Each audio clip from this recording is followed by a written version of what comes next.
안녕하세요. 핵심 뉴스만 전해드리는 지인입니다. 구독과 좋아요는 제작자에게 큰 힘이 됩니다. 11월이 왔습니다. 벌써 4분기는 3분의 1이 지났고 슬슬 연말이 다가오고 있습니다. 10월 한국장이 부진했던 만큼 11월부터는 좀 더 상승하는 모습을 보여주길 기대하고 있습니다. 다들 아시다시피 모든 주가는 실적보다 선반영됩니다. 이는 호재건 악재건 가리지 않고 공통적으로 발생하는 현상입니다. 그런데 실적이 분명히 좋아지고 미래가 긍정적임에도 불구하고 움직이지 않는 주식들이 덜어 있습니다. 이때 우리가 주목해야 할 것은 관련 산업이 원재료 하락 등에 따른 이익 상승인지, 그렇지 않으면 시대적 트렌드에 따른 실적 증가인지 파악해야 합니다. 단순한 원재료 하락에 따른 이익이 상승이면 다소 주가 상승 여력은 크지 않게 나타날 것입니다. 다만 시대가 원하는 제품을 만들고 있고 미래 산업이라는 것을 확실히 시장에 인식시키고 있다고 판단되면 2022년에도 충분히 기대할 만한 주식이 될 수 있습니다. 그럼 시작하겠습니다. 오늘 얘기해볼 업체는 KH화택입니다. 바텍이라는 기업과는 다른 회사이니 꼭 KH화택임을 잊지 마시고 들어주시길 바랍니다. KH화택은 정말 전통적으로 주목받고 있던 주식이었습니다. 갤럭시 폴드 1과 플립 1이 출시될 당시 진정한 폴더블 폰 수혜주로 부각받았으나 전혀 KH바텍의 주가는 움직이지 않았습니다. 이는 결국 KH바텍의 문제라기보다 삼성전자의 핸드폰이 인기가 없었기 때문입니다. 다만 이제 상황이 바뀌었습니다.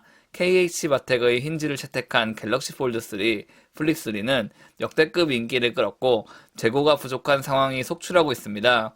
저도 사전 예약 기간에 플립 3를 신청해 현재 보유하고 있습니다. 물론 저는 플립 1도 구입해 사용해왔습니다.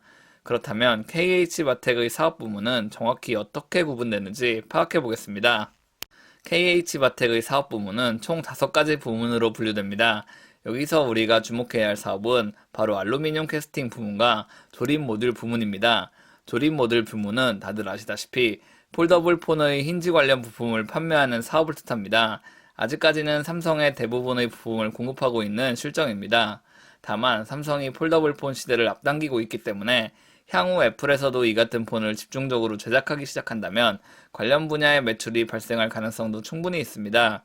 그만큼 압도적인 기술력을 갖추고 있기 때문이죠. 보시면 아시겠지만 KH바텍의 힌지 특허는 정말 어마어마합니다. 문제는 KH바텍이 결국에는 핸드폰을 만드는 업체는 아니기 때문에 전적으로 삼성전자의 핸드폰이 잘 나가길 바랄 수밖에 없다는 말입니다. 다만 최근 폴더블 폰의 인기는 엄청나기 때문에 충분히 3분기 실적, 4분기 실적에 대한 기대감을 품을 만합니다. 이제 아까 지나친 알루미늄 캐스팅 부문을 살펴보겠습니다. 알루미늄 캐스팅 부문은 결국 핸드폰 프레임을 제작하는 사업입니다. 제가 각종 자료를 찾아봤음에도 어떤 업체에 어느 정도의 물량을 공급하고 있는지는 크게 드러나지 않았습니다. 다만 이미 한국에는 삼성전자 외에 타 핸드폰 업체는 없는 만큼 다수의 부품을 삼성전자에 공급할 것으로 예상됩니다. 결국에는 이 사업 부문의 매출도 삼성전자의 핸드폰 판매량에 따라 영향을 받는다는 것입니다. 그렇다면 이제 글로벌 폴더블 폰 출하량 전망을 살펴보겠습니다. 보시면 2020년에 비해 2021년에는 약 2.6배 수준으로 판매량이 늘어났습니다. 그런데 2021년에서 2022년으로 넘어갈 때에는 또 2.5배 수준의 판매량이 상승합니다. 같은 2.5배 수준이라고 할지라도 동일 비율로 출하량이 증가한다는 것은 정말 엄청난 상승이라고 볼 수 있습니다. 어떻게 보면 KH바텍이 특별한 수주 덕택에 주가가 상승한 여력이 거의 없습니다. 다만 아이폰을 비롯해 중국 업체 가운데 특정 업체와의 거래가 발생한다면 갑자기 기업의 가치는 천정부지로 상승할 가능성이 높다고 볼 수 있죠. 이제 SK증권이 예상하고 있는 실적을 한번 살펴보겠습니다. 보시면 3분기 총 예상 매출액은 1344억 원으로 지난해 동기 대비 121% 증가하며 전분기 대비 225% 증가하는 엄청난 실적을 기록하고 있습니다. 그리고 여기서 우리가 눈여겨봐야 할 것은 바로 조립 모듈의 3분기 실적이 정말 폭발적으로 증가했다는 것입니다. 이는 분명 힌지 공급이 폭발적으로 늘어났기 때문으로 보입니다. 타 매출은 크게 변화가 없으나 폴더블 판매량 증가에 따른 힌지 공급 증가가 KH바텍의 실적을 역대급으로 끌어올렸다고 볼 수 있죠.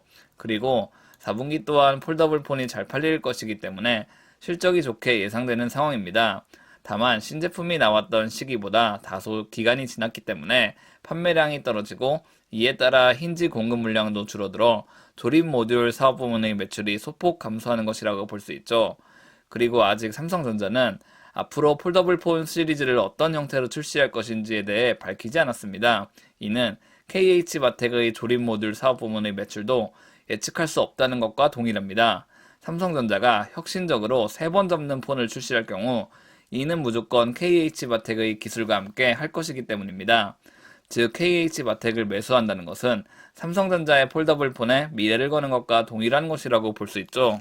오늘은 간단하게 KH바텍의 사업 부문과 향후 실적에 대해 알아봤습니다. SK증권의 실적 전망 대신 FN가이드의 실적 전망을 봐도 3분기 매출 증가는 정말 엄청난 수준입니다. 그리고 2021년 회사는 당기순이익 흑자로 전환됩니다. 이는 부채, 이자 비용 등을 모두 고려해도 완벽하게 재무구조가 탄탄한 회사로 거듭난다고 볼 수 있죠. 즉 완전한 턴어라운드 기업이 된다는 말입니다.